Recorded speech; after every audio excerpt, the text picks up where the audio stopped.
on, Ava. Good girl. Ava. Good girl. Come on.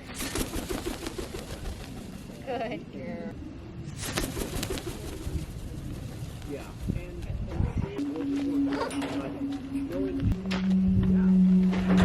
You come this way? I think that's where he's at. You do it?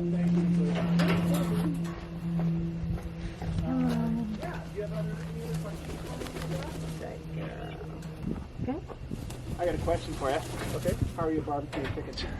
Charge these up and we're good to go. Yeah. You gonna go again, Cressy? 1, 2, 3. She doesn't really wanna. Cressy! Come on, Cressy!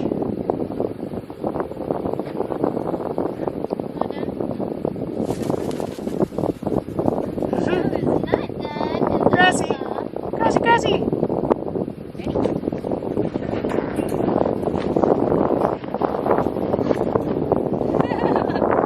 She's liking that flight pattern. Come on, Cressy! To me! Pick me! Me! Pick Dave! Go to Dave! Alright, put her away.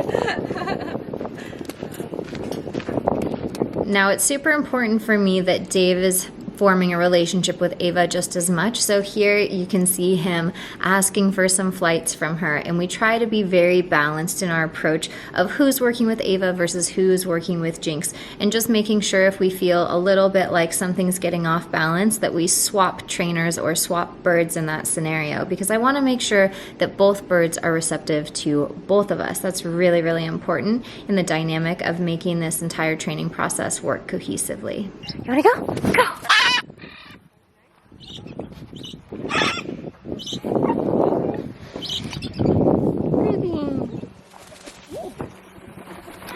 Good job. Jinx! Ava.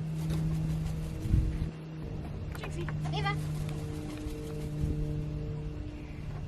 Now, for those of you that have been watching this series from the beginning, if you remember, I thought that I had to make Ava Dave's bird so that Jinx would be accepting of Ava.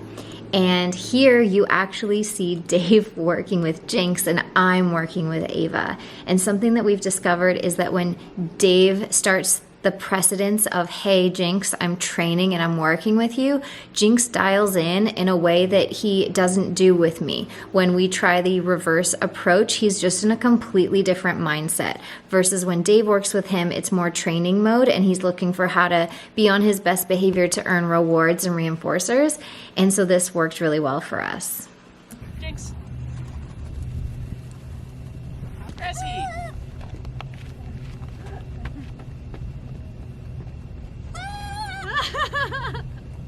Our birds totally switched today. Ba, ba, ba. Ba, ba, ba, ba. What's your name? Eva! Yeah. Good girl! Good job!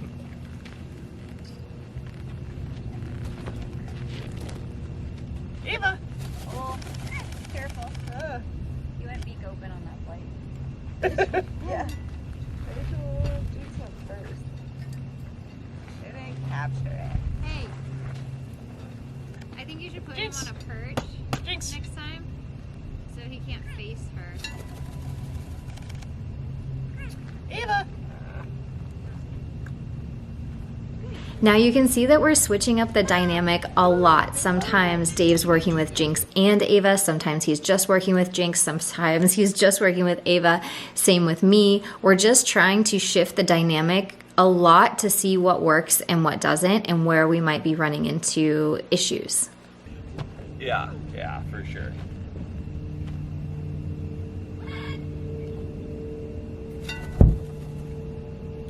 Good girl, Chrissy. Yeah, I need to fix that one.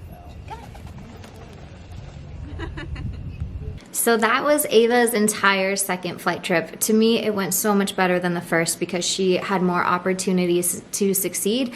We also took very minimal birds on this trip. We only took 3 birds. It was just Jinx, Ava, and Cressy. And that's because we had a lot of logistics planned around this trip and we wanted to simplify. So that was something that we did. Cressy didn't seem to be an added variable for either Jinx or Ava, which was really nice. Like she could take part, be flying around, fly to and from my shoulder, which was fantastic, or from my hand, and she didn't seem to add or take away from the dynamic of the macaws. The cool thing is that one of my patrons actually suggested this. She said, and I can't remember who it was, so I apologize, but one of you had said, what if Dave, like the dynamic of Dave starting with the birds is it, and Dave needs to be the only one there, and you kind of take yourself out of the equation because of the issues with Jinx. Something along that lines. It was more eloquent in your comment. And it was so interesting because I read that comment after we had already tried this and sort of started to figure that out. And I remember this specific comment also said, but like, I guess that's unrealistic because you obviously have to play a role, you have to be there, so the longevity of that is not ideal. And obviously Dave doing a majority of the training is not ideal. He's just not as accessible.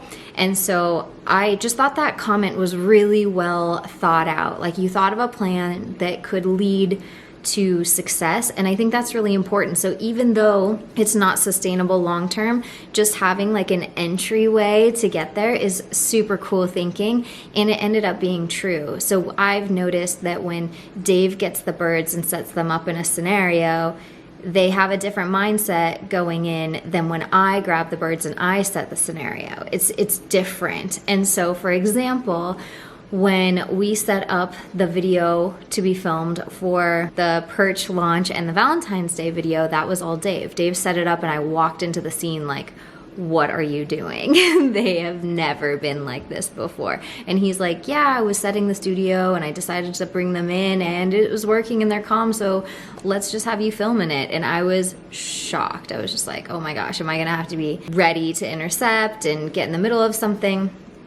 And it went amazing, and I think that's because Dave really set the tone, the energy, the vibe of the room. There's not jealousy, I don't think, with Jinx and Dave. And so, yeah, me just like entering that environment didn't happen to change it, which was phenomenal and really, really exciting and completely unexpected. And when I went to recreate that later for filming some videos, I think I put Jinx in first and then I put Ava, which I think I should have reversed that. But nonetheless, Ava was very content and Jinx like had to be with me. And so it was just a completely different dynamic than the one that you guys saw probably in the perch promo video on YouTube and the Valentine's Day video on YouTube. So anyways, I thought that that comment was super insightful. I love reading your guys' comments of your ideas on how to make this stuff work. And I just want to stress the point that like, you just don't know. Like you don't know how the birds are going to react. We can kind of guess and strategize based off of history with these birds and what we think they're going to do, but we don't really truly know. And so when we try things, like it's kind of an experiment in a sense because you just can't predict all the behavior. And this has been a very eye-opening journey because I entered it going, Ava's going to be Dave's bird. But then as we brought her in and she was more receptive to me, even though she is receptive to both of us, she's more receptive to me. So for example, what that looks like is when we first take her outside, if she shows any hesitancy, I can usually ask her for a flight and she'll do it anyway, even though she has hesitancy, whereas she may not do it for Dave. But once I break through that initial barrier, then she's doing it equal for both of us. So there's just like those little moments where she has excessive discomfort that she's willing to overcome for me that she may not be for him. So that's what I view as more receptive to me. However, we've really worked really hard to keep the balance with her.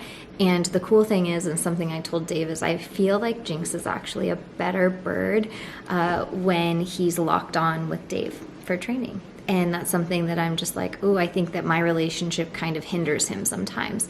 And although it's been amazing for his free flight journey and all the locations he gets to fly and all the things he gets to do and all the shows he gets to be included of, I think there's other areas of his life where it hinders. And so that was a really interesting realization for me to have. And this journey has been teaching us so much, and it's just funny to get into a situation where you're like, yeah, this is definitely the path. Like, Ava needs to be Dave's bird, Jinx and I maintain our relationship, this is the path we need to go down. And then you get halfway through your journey and realize, like, actually is the opposite of that is actually working and gaining us success. So it's been very eye-opening, and I hope you guys have enjoyed the journey. And if you don't know what I'm talking about as far as the perch promo video and the Valentine's video, go check those out on YouTube, because you will see two birds getting along in very close proximity, where Ava was actually like lovingly into my ear and Jinx is on my hand, and it was magical. It was magical. The other thing that happened on this Arizona trip is we went out unexpectedly. So I had actually flown home and then flown back, and in that amount of time the birds had like those days off where they didn't fly. And then our falconer friend was like, hey, you should really like take everybody out, show your birds flying. And we were like, okay. So we spent a day and we just took them out. They did better than usual. Ava was doing longer flights than she's ever done before. We had her flight actually really like looked at and inspected by a couple of professionals, because she does this thing where I line up straight on with her and she takes off and she flies like really far to her right and then lands. And it's interesting, like she'll meet me and land on me, but it's like this funky pattern. And I was just like, is there something up with that? What's going on? And so I had a few people look at her wing pattern and everybody felt great about her, so that makes me feel good. But it was unexpected, and during that I had Dave asking for flights for Jinx, and I was showing off Ava and doing running and all this fun stuff, and then I ended up with both of them, and I was just like, jaw dropped. It felt magical. I was like, this is why I've done this, like my dreams are coming true right now.